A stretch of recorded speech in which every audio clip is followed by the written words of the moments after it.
everyone, and welcome to Playwright, a podcast about creating and sharing new ways to play. My name is Ryan Hamann. You can call me H. And I'm Ryan Quintal. You can call me Q. Q, I was just in a bad car accident the other day. My goodness. And it's still like, you could play so many video games in which I am a terrible driver and never really get used to just how jarring that is in the moment. Yeah, well, I mean, for listeners, it's worth clearly as you're making this podcast with me. H is okay, right? Yep, I still can move my mouth muscles, which is all that I really need to do. That's right. We still have your voice in your mouth, and yeah, the rest of you is pretty messed up. But no, you're okay, right? Yeah, okay. No injuries or anything. It wasn't even my fault, and so I just get to kind of coast through this whole process and let the other person's insurance take care of it all. But man, it's just every single day you're out there on the road and kind of taking your life into your own hands. It's weird to have these reminders of how things can change so suddenly. One moment you have a car, and the next moment you have a car that's not street legal anymore, but still technically works. It's just all these massive life changes. It's funny, we think about massive post-apocalyptic lands, in which case something wiped us all out, or zombie hordes, or even like realistic things like natural disasters and terrorist threats and all this type of stuff. But really, then after we're done stressing about that, we get into the most dangerous metal shells that we own and just whip 100 miles per hour down highways. While texting, if my observations of the world are anything to go by. Yeah, it's true. And I'm not going to say that I'm not guilty of that myself. But as you're shopping for new cars, H, I want to maybe direct your attention to... and by the way, I've bought a new car. Don't buy a new car. It's terrible. But if you're going to buy a new car, there's something called a Chevy Bolt. Okay? Okay. And this thing has such features. Sorry, we're going to need to embed this a little bit more sneaky to get that Bolt money. So we're just going to need to retake this from the top. How about? Sorry. Have you what I saw parked outside yesterday? All right, perfect. So I was watching this video of the Chevy Bolt, and here's two features that I can't help but love. The first one is the ejector seat. The ejector seat, fantastic. The second one is startup volume. So this is when you turn the car on based off of wherever your radio was, it will limit the volume that the car starts up at.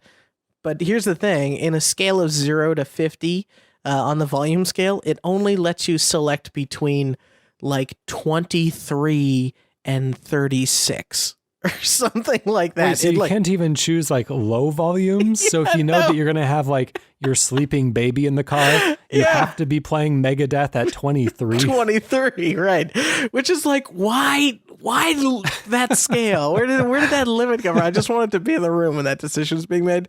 And then my second favorite feature, and the reason why you have to buy this car, is it will send a message to your phone telling you that someone has stolen your charge cable. So if you have the car plugged in, you'll get a message on your phone saying, hey, someone stole your cable. I guess do whatever you want with that information. So there's your day shot. Yeah, exactly. So what do you suppose? I mean, how does the car know that it was stolen, first of all? Is it just unplugged before it was finished and it ends up calling the police on it? Yeah, I don't know. I don't know if it's like maybe you are with your key or signature or phone or something, you're not within proximity of it and it sees it taken out. But even that being said, like, okay, you're at work, you say someone stole your charge cable, and then like it doesn't help you locate it. It doesn't do anything. It's just, all right, well, bad news. Thanks, car. It's like a text notification that somebody did a hit and run on your car. Yeah, that's right. Great, thanks. I would have found out anyways, but now I'm a bit ruined going into this meeting, so cheers. Yeah, at least then you'd have the insurance company that you'd be like, look, the car said it. So it wasn't me. Let's get to the game pitches. Yes. What I started with in my mind was the title Cattle Royale.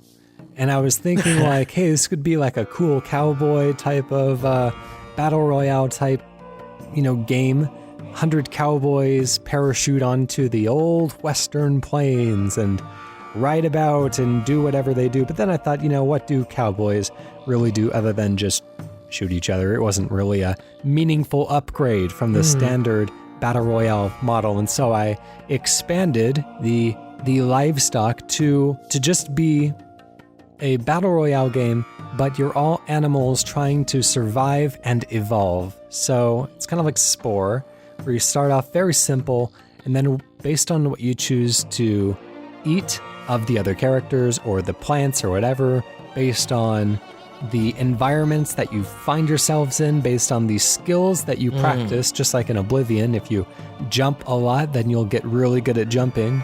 Then your animal evolves in such a way to make you either more prone to survival or more prone to hunting. So that is that. Let's start with that. One of the things I think is really cool about this is you could play with what we so often like to play with on the show, scale, right? Like if you did the Spore thing, potentially, let's say the setup is an asteroid. Everybody's little piece of an asteroid is crashing down with single cell organisms on them. And it could be a pretty small map, but if you're starting at like single cell or like very small organism, the space between players would seem vast. And it's only as like evolution happens and stuff, like the map is naturally becoming smaller as the animals are growing larger. Oh yeah, that's a good point. Yeah, until eventually maybe you're like Godzilla-sized creatures towering above the forests. What if we added in some sort of, I think Spore did stuff like this, like the ability to take on some property or something of someone who you've consumed or another player. Like maybe they ended up eating such things that they, evolved in such a way that when you consume them and kind of incorporate them into your genome, suddenly like, oh, well, that guy had 6 legs and now I've got 4 legs instead of my normal 2. Yeah, you kind of have to wonder, where are those evolutionary things coming from? I guess it's just what they choose to practice, where they choose to live. There are times when you wouldn't want to eat somebody else because you might inherit skills that don't follow the path that you want to go down. Yeah, that's interesting. And then you almost have like that initial choice in a battle royale game is so much about being able to like pick where you start and like how that affects your tactics throughout the game. So maybe picking where you start somewhat equates to something like how you're going to evolve at least partially through your lifespan. Now, did you ever play Cubivore on the GameCube? I think it was. I did not. No. What is Cubivore? No, I didn't either. It was just another one that I was aware of. But I guess it is a kind of a similar premise where you play these animals all made out of cubes or 3D simple rectangular shapes, and you would eat each other and gain different abilities, I suppose. But it was very much a single player experience. You were just kind of, trying to experiment with the evolutionary path that you can go down. I don't know that much about it, honestly. I just kind of vaguely remember it existing.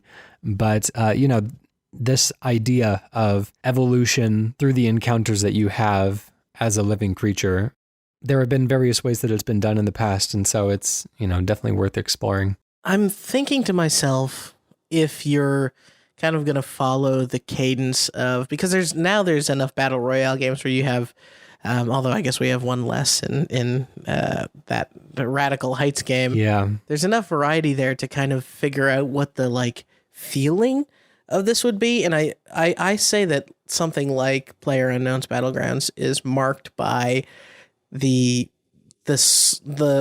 choice initially to either land where other people are on purpose to sort of engage immediately, or begin what is sometimes a pretty prolonged stretch of kind of gathering and preparing. So I'm wondering what, like, I can see what the gathering and preparing stuff would seem like. That's obviously like trying to gather resources or like eat in a certain way and evolve. What does the immediate combat encounter potentially, or is there any in this game? Maybe it's those early choices that define whether you're an herbivore or a carnivore. And so if you start, while you're still very, very young, immediately attacking and consuming other players, then, you start to evolve more predatory skills and you go down that more kind of combat-oriented route. Whereas if you choose to resource gather instead, then you become an herbivore, which in a game that is somewhat based around combat seems like a huge disadvantage, but maybe herbivores get, they multiply, whereas a carnivore doesn't. And so you get like these followers, other animals of your species. Oh, that's cool. That follow you around, like herds, kind of like in MOBAs, where you have those little... Yeah, the little creeps. Minions, are they? I don't remember what the official term. It's definitely creep.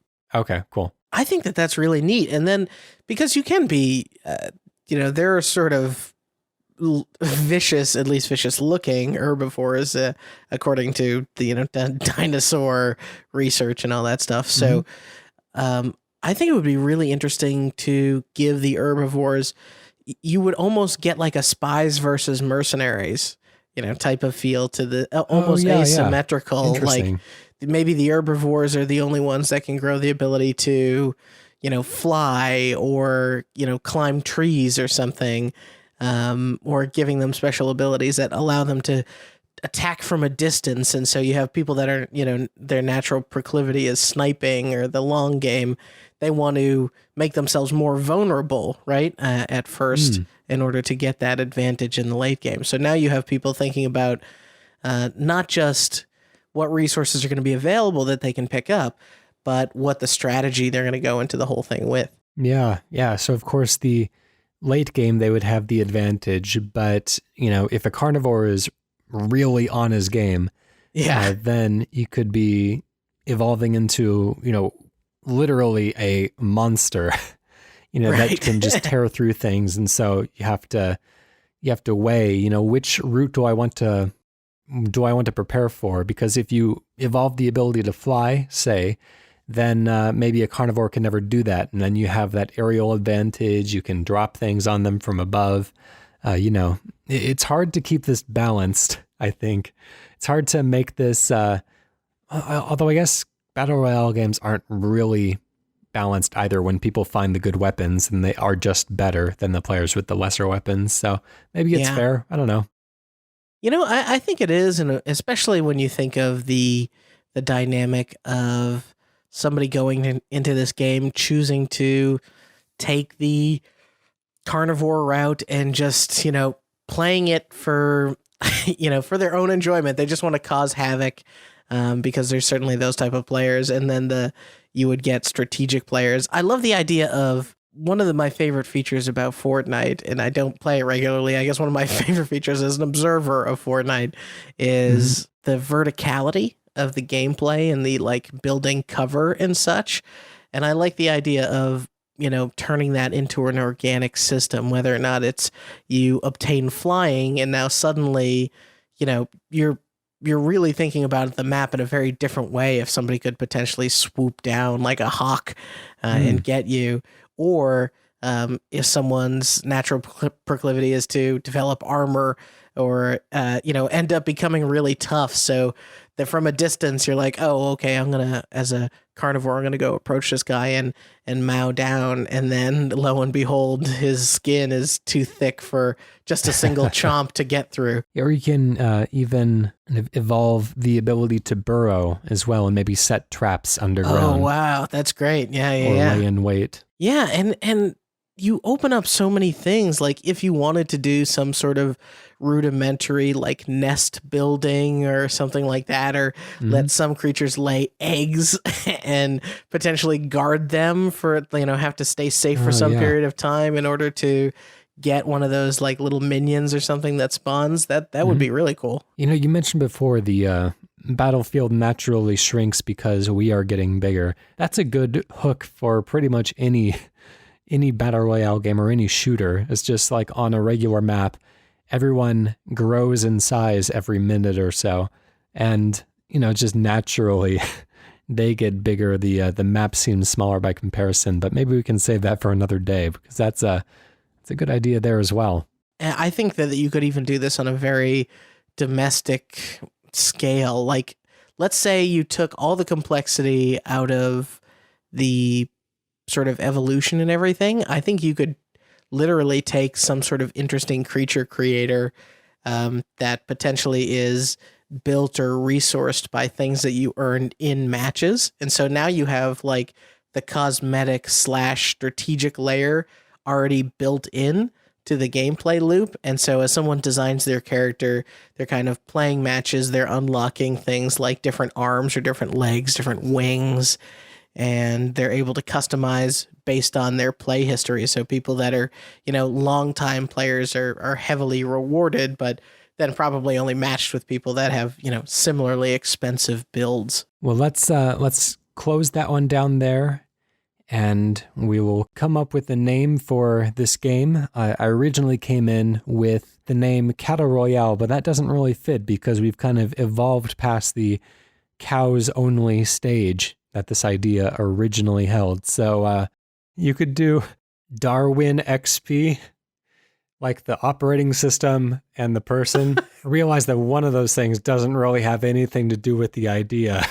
I love the idea of Darwin because maybe you can set the whole thing on Darwin's Island or make the whole thing kind of all based on the evolution of parts. So I like Darwin XP or maybe Darwin Vista. That could be the island, right? Yeah, that's right.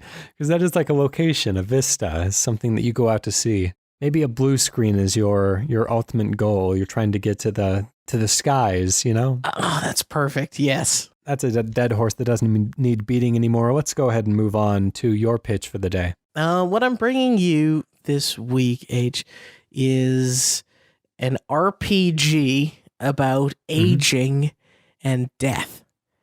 Okay? So in this world, I know, very uplifting. You and your partner or partners are once renowned epic heroes, but now you're old. And there's a new threat that is threatening the world. And before you die, your group or team decides to go on one last quest to save the world. So let's do a traditional turn-based, potentially RPG, where you're on this kind of sprawling adventure a la Final Fantasy or Chrono Trigger, but your characters are dying from old age. So you have a constant loss of experience points, and throughout the adventure you have to choose what abilities you're going to be giving up and letting go of. And so you're kind of in, by the end of the game, potentially the worst shape you'll ever be in until you can barely take down the evil and finally lay to rest. All right, well, that's interesting. Let's go ahead and start the clock. So this makes me think of Eternal Sonata on the Xbox 360, which is an RPG, a very cutesy anime RPG set in the mind of a dying Frédéric Chopin, the composer, which is a very strange turn, but I liked it. I mean, it was kind of a middlingly reviewed and remembered game overall, but I thought it was very memorable. I'm a fan of Chopin anyways, and so it was a cool setting, cool game. It makes me think of Earthbound because there's a lot of very non-traditional RPG elements in there, a lot of things that you would use to disempower you as the player and to use alternative skills to kind of build yourself back up, particularly. And, I want to dance around spoilers, but there's one particular portion of the game in which just having the ability to pray becomes very important, kind of fundamental to how you address one of the challenges that it throws at you. That's kind of a big surprise because up to that point, that skill had been kind of useless and forgotten. So maybe there's an aspect of like a spiritual awakening that these people are having, an alternate power that they're gaining in their old age as they lose the facility of their minds and their bodies. Yeah, that's interesting. Maybe playing with the idea of the spirit and, having these people end up being transphasic in some way, where they're able to kind of phase in and out of our reality because they're literally fading away. A lot of people tell you that you're supposed to be saving early for retirement and, you want to stash it all away so that, when you need to retire, you can, which is good advice, but it's also very hard to not just spend what you need to now. Yeah. And so, maybe there's an aspect of that in here as well, where, kind of like Bravely Default, on a battle-to-battle system, like you can save up moves to unleash more powerful versions of those moves later on, or to string multiple moves together. Maybe if you choose to invest yourself in things that aren't immediately rewarding and might be like actively boring when you're young, then as you get older, it unlocks the more powerful abilities that you're going to need. It's kind of a risky idea because it puts players in either I didn't know that was supposed to save me, I'm kind of screwed for the rest of the game. I made it unnecessarily hard for myself without any way around it, which is not fun. Or I unlocked the formula and now the game is going to be a breeze, which isn't fun either. But maybe if there's like a balance to be struck there, then that could be like a good lesson about delayed gratification. Yeah, you know what? I think playing with that concept too, what if you did something along the lines of, I was thinking of the idea of, the older you get, the more important it becomes to do things like potentially stretch or kind of gain some level of momentum, as you were talking about the saving moves thing. Maybe there's some concept of your XP or something that is draining in some way, but you can maintain it. You can choose to, keep certain skills and abilities in use and exercised. And as long as they are frequently used and well oiled, you'll kind of be able to summon them at beck and call. But other abilities that potentially are, you're not used to using. I think turn-based RPGs end up a lot falling into this hole of you learn your skill rotation, you basically do only that.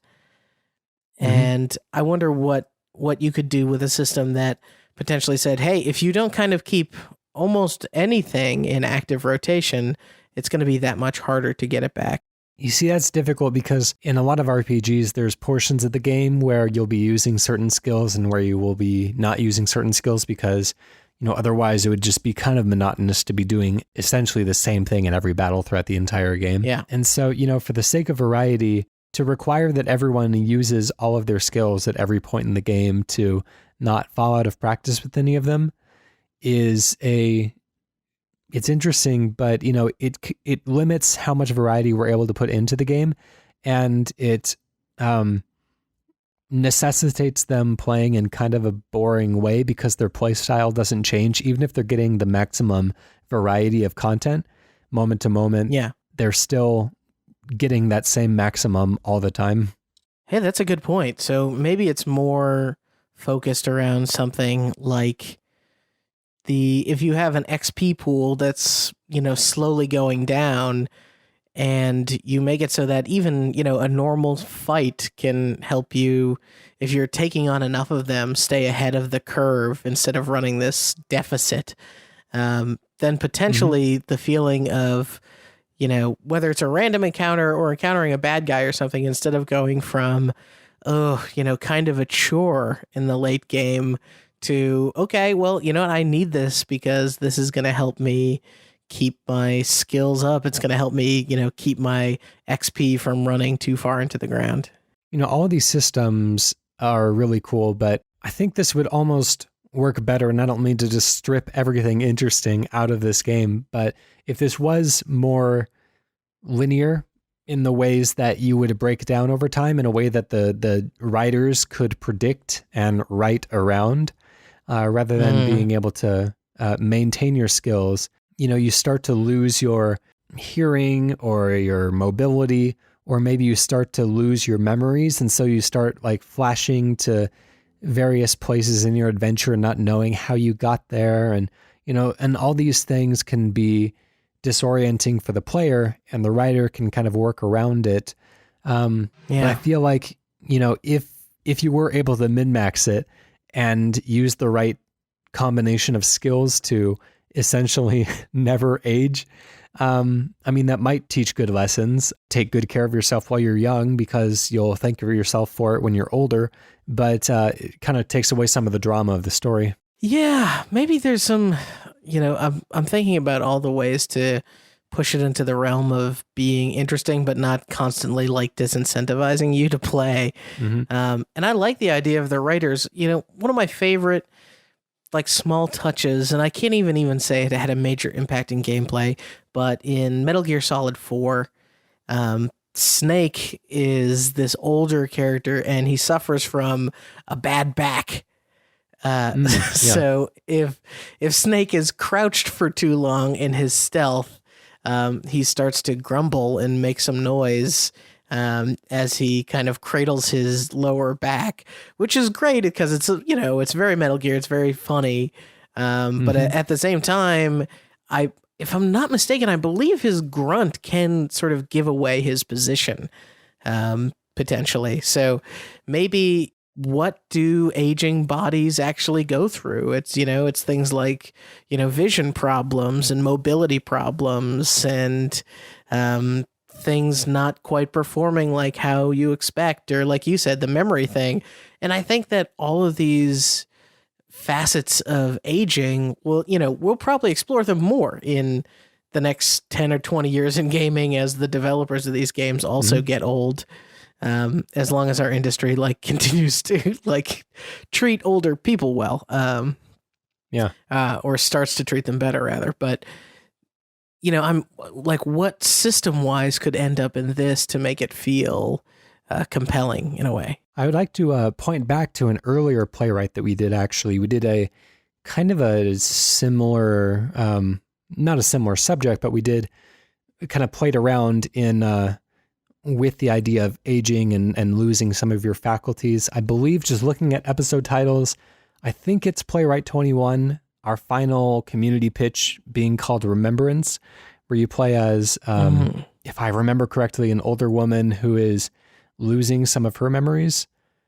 Yes. Yeah, but I don't remember the specifics of that pitch, but if you are interested in this kind of thing, going back to Playwright 21 might be a good way to expound upon this further. H, look at us. We're starting to develop a real body of work here. That's right. Well, you see, speaking of Remembrance, I barely remember doing that one. So we might... I wish that I had a reference for everything. It'll be not too long before we completely repeat an idea that we've done before and not even realize it. Yeah, I think retirement experts say you should have at least 200 video game pitches before you retire. So we're well on our way. We're ahead of the curve on this one. Yeah. Anyways, that's all the time we have on that one. Q, do you have a name for this game? I don't. I was trying to think of something maybe that sounded like old Final Fantasy, almost like the Last Quest or something like that. Those fantasy series also feel very romantic in their titling, and I felt like The Last Quest or Legends of Geriatrica. Legends of Geriatrica is also very good. I will take either of those names. It's a Japanese title, so we could do The Last Quest: Legends of Geriatrica, but it doesn't have to be all that in our actual name. Yeah, sounds good. Instead of a colon, though, it would be those that little squiggly line on either side of the subtitle. Oh, yeah.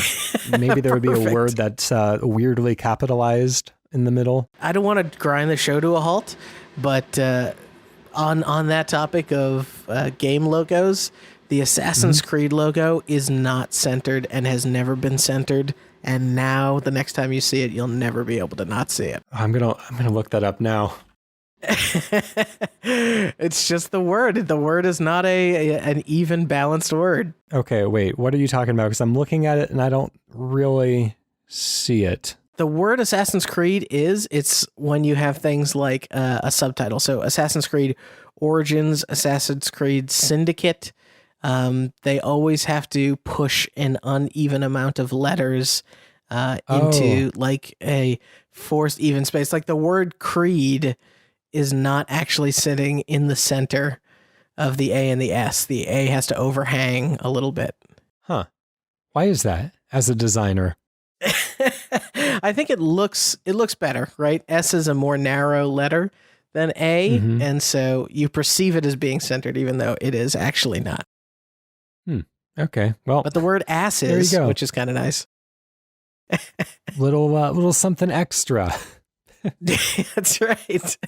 Playwright exclusive. Let's move on to our community pitch. This is coming from our Twitter, actually. This comes from Jason Estey, who says, is there a collection platformer where more coins or whatever you collect, the heavier you become? That'd add a fun puzzle element to the game. If it doesn't already exist, there's a pitch. Well, whether it exists or not, we are happy to take that on and see where we can go with it. We will start the clock there. So this is interesting. Obviously, in platformers, one of your main abilities is being able to jump. And so if you collect more stuff, maybe you're inhibited in your ability to move quickly. I know that there's games in which, oh gosh, I wish I could remember. Maybe now that I think about it, the Animal Crossing game from Nintendo Land, as you ran around and gathered candy, running away from the Popo, you would get heavier and slower the more candy you were carrying. But I think you would get like higher multipliers of points when you finally dropped off a larger load. That's a way to put it. Wow. I didn't know that. Wow. So one of the things I really like about this is, first of all, if this is especially a Nintendo franchise, never has something felt more right for a, Mario style platformer starring Wario or Waluigi. That's true. Yeah. Greedy Wario stuffing his pockets and his pockets becoming even more exaggerated and crazy, and like potentially maybe collecting enough coins and you become so full up that they're, every dramatic jump, or like if it doesn't slow you down, maybe jumps or momentum could actually like force you to lose coins, like you're kind of dropping them. Yeah. Yeah. Almost like I love when Conker in Conker's Bad Fur Day grabs a big thing of money, stuffs it in his pocket, and then the next few steps he takes, just bills are flying out behind him. Yeah, exactly. Like you're right. It becomes a puzzle game almost, right? To how do you make it out of this level with the most number of coins? And, you have potentially these enemies and stuff that are trying to thwart you. And maybe, something like picking up a turtle shell or like whatever the container is, and you can actually like pick up things that potentially let you even fit more than what you're able to fit on your person.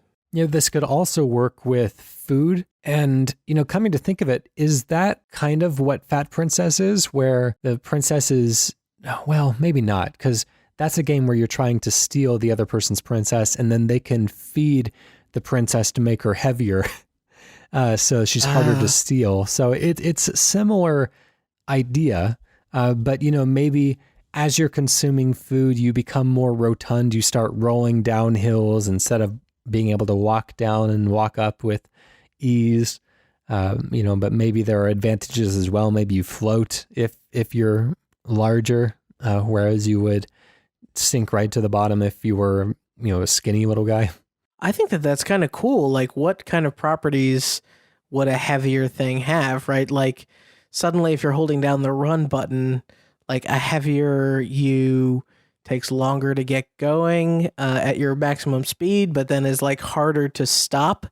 Potentially you're pushed downhill a bit faster than you would be otherwise. So if you have this kind of like Super Mario World butt slidey sort of segments. Yeah, right. Now you're opening up to all sorts of ways to dispatch of enemies, or to do some platforming challenges, but to do it all with this like strange ever-growing momentum, and then, if you're hit, having to deal with the new weight right there. It's almost like about fluctuation.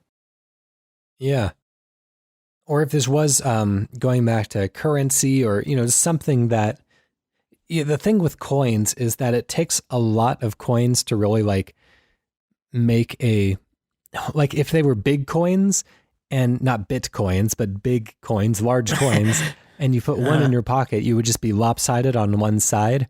Whereas if you consume something, like Kirby would, or like a Katamari ball, even as an example, you're becoming just larger in general, and it's a bit easier to build puzzles around that. Although maybe part of it is like, where do you put these giant coins? You try to maybe weigh down a portion of your body, and that gets really complicated. I don't know about that. But it would be interesting if you could also trick your enemies into eating or grabbing whatever this is that's changing things for you, and it would apply the same properties to them. Yeah, I like the idea too of being able to work through something like you maybe could spend coins throughout a level, right? Like, so there's a lot of games like Shovel Knight, for example, you have that kind of save point / smash it and get gems thing.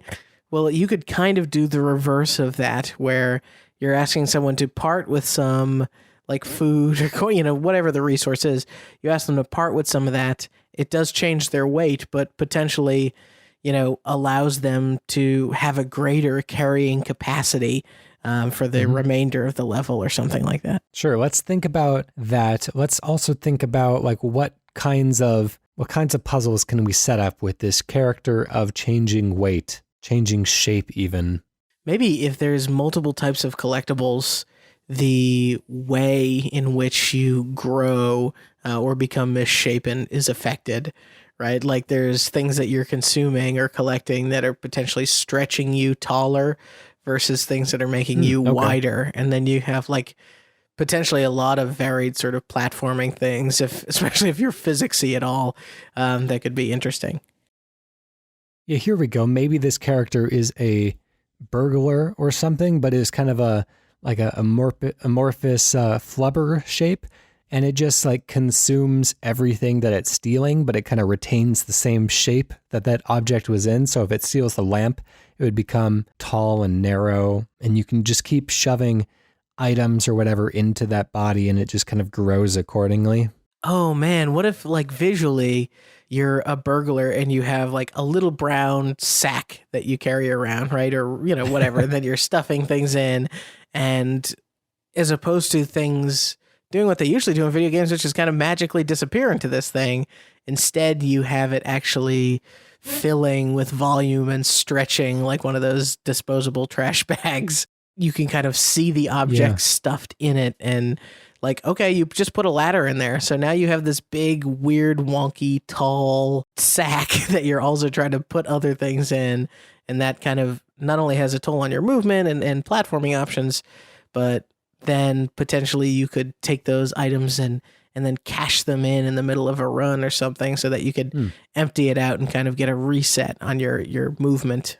I think it would be the most interesting if this sack became your primary method of solving puzzles, rather than selling items mid-level and then just using it as cash or something. I think if you really had to be conscious of like what you put in the sack and where, almost like a Tetris puzzle where you want to fit the maximum amount of stuff in the sack, and it's weird to say it that way.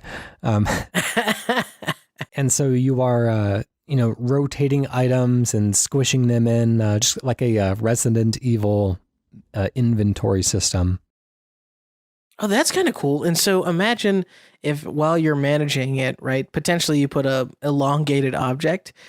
Imagine you become like Katamari style, like smaller and smaller looking and more zoomed out in comparison to the giant sack on your back.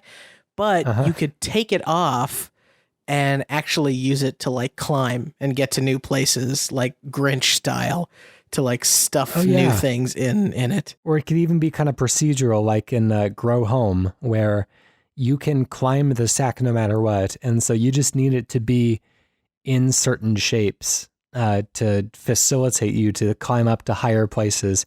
And then your character's super strong, so we can just pull the sack up behind it. But you're always looking for the object that'll make it just the right shape to allow you to climb up an object to get to the higher items. Yeah, that makes sense. And then you can have items essentially have width or height properties that are additive. So if you maybe you don't see one giant ladder that you can stuff in the sack, but you do find, 20 rulers, and like that is cumulatively like one ladder. You can do that sort of exaggerated feel like that. That's all the time we have there. Let's close up the sack on that one and come up with a name. I want something like Sack Attacker. Sack Attack? Maybe the word burgled or is something in there. Burgle is a fun word to use. Okay. You're either going to love me or hate me. What about Burgler King? Yeah, I like that. I mean, it is kind of taking McDonald's joke of the Hamburglar, but I still do really like this. It has a good ring to it, and that's all that we really need right now. Burglar King. Perfect. That's it for today. That was sent in to our Twitter. That is @PlaywrightCast. You can also send us a pitch at playwrightcast.com/pitch, or you can email us at playwrightcast@gmail.com. Yes, and while you're writing your pitch, get in the spirit by listening to a great track from PROTODOME. That's the person that made our theme song, Hello World, off the album Blue Noise. It's very good, and you should listen to it. Good stuff all around. To take us out of the show today, I've come up with a miniature pitch, and I will leave you with Oregon Trail, but in real time. Oh, how sad. We'll see you next week. Bye.